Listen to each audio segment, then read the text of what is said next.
I strangled mine. Did you love her? She was okay. Welcome to Watch Mojo. And today we're counting down our picks for movies from the 1980s that left an indelible mark upon our collective psyches. A spoiler alert is hereby declared, as well as a content warning for some seriously sensitive subject matter being discussed. But you haven't destroyed them. To do that, you have to go on to the next phase. Number 10, The Fly. Practical effects remain a hallmark of horror cinema from the 1980s. The guy at the lab had trouble identifying them. He finally came to the conclusion that they were definitely not human. Oh, very good. Not human, Seth. In fact, very likely insect hairs. The Fly from 1986 possesses some of the most effective ever put to screen, as director David Cronenberg creates a horrific vision of science gone awry. The loss of Seth Brundle's humanity as he devolves from man into fly is troubling, to say the least. Have you ever heard of insect politics? Neither have I. Insects don't have politics. Additionally, there's the sexual and romantic subtext at play within the relationship Brundle has with his lover, Veronica Quaife. It all comes together to create a cinematic experience that many who saw it back in the theaters will never forget, even if they wanted to. I'm saying I'm an insect who dreamt he was a man and loved it. But now the dream is over.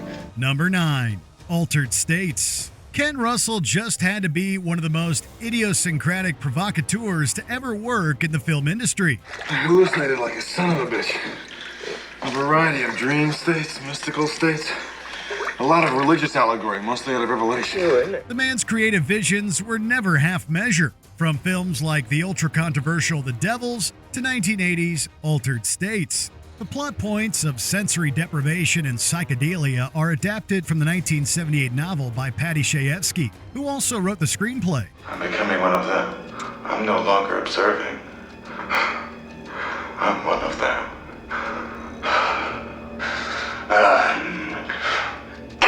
I'm killing. It's Russell's established penchant for wild visuals that allows these points to come to the forefront, however, creating set pieces that defy logic and imagination. No subject is taboo or off limits for Russell's maverick sensibilities. In Altered States works as a profane head trip of the highest order.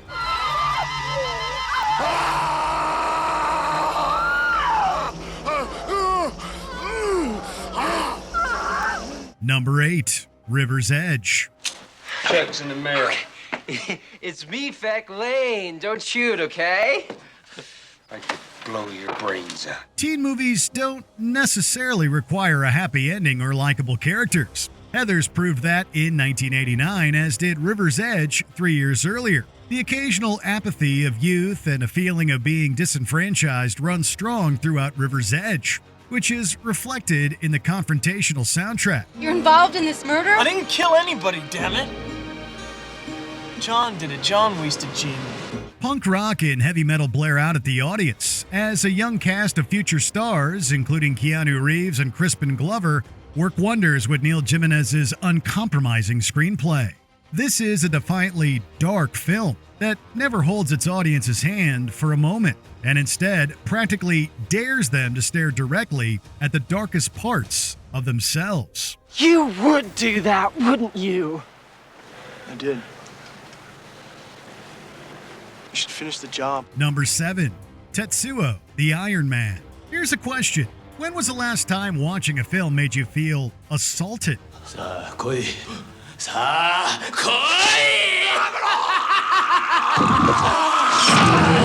If you answered 1989, then perhaps you're one of those people who caught Tetsuo the Iron Man back when it was first released. The film was written, produced, and directed by Shinya Tsukamoto, and is an audio-visual attack on the senses.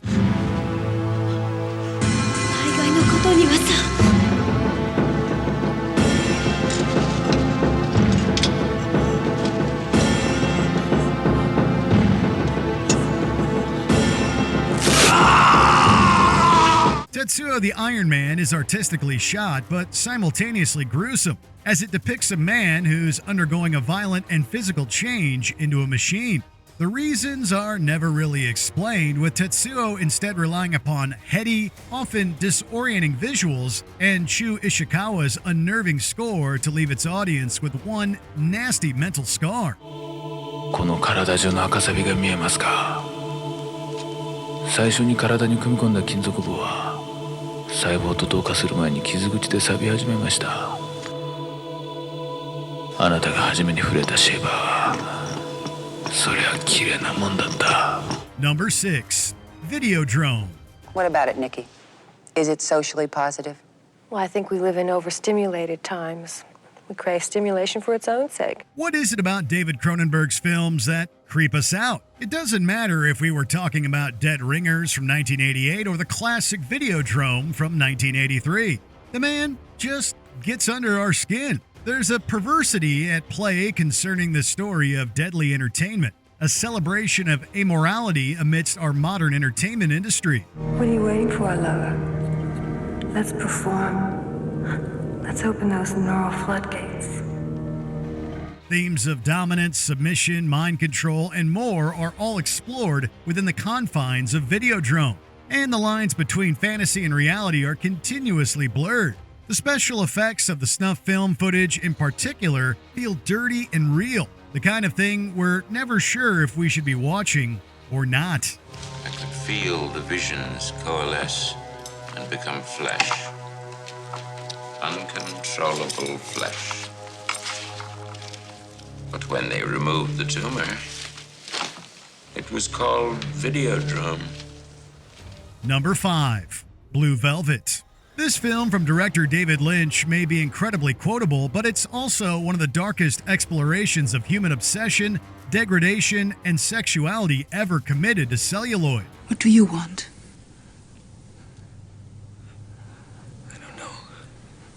The combination of sex and violence is never one that's executed with ease on screen, and Blue Velvet is a frankly difficult film to watch.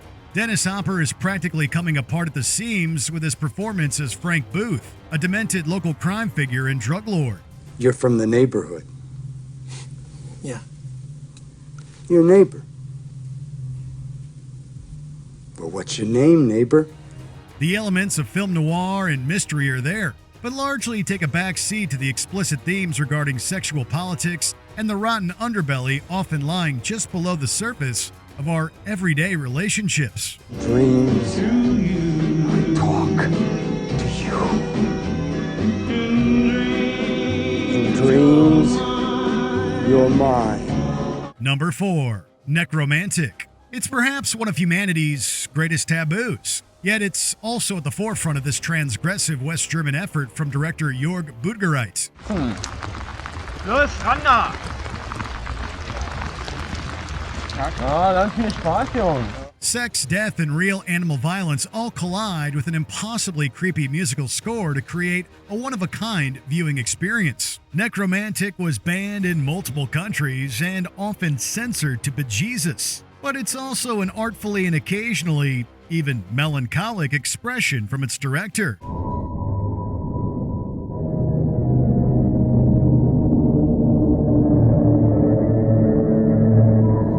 Budgereit is an amateur filmmaker, sure, but the themes of social apathy, anxiety, and the finality of death are all explored with a style that's unlike any other.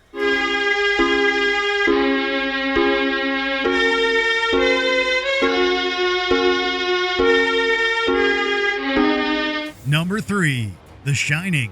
Stephen King notoriously disliked director Stanley Kubrick's 1980 adaptation of the former's novel, The Shining. I did hurt him once, okay? It was an accident.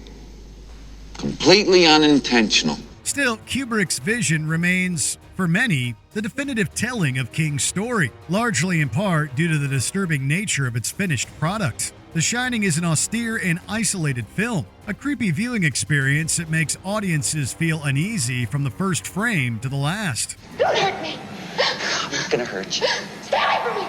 Wendy. Stay away. Darling, light of my life. I'm not gonna hurt you. You didn't let me finish my sentence. I said, I'm not gonna hurt you.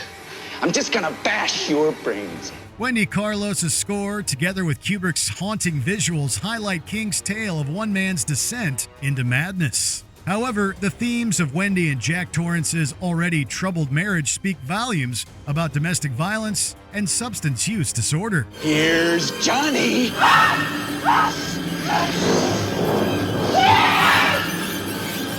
Number 2. Henry, Portrait of a Serial Killer. One criticism that seems to come up again and again when it comes to true crime is humanity's nature to find something cool or attractive within our serial killers. I brought you a present.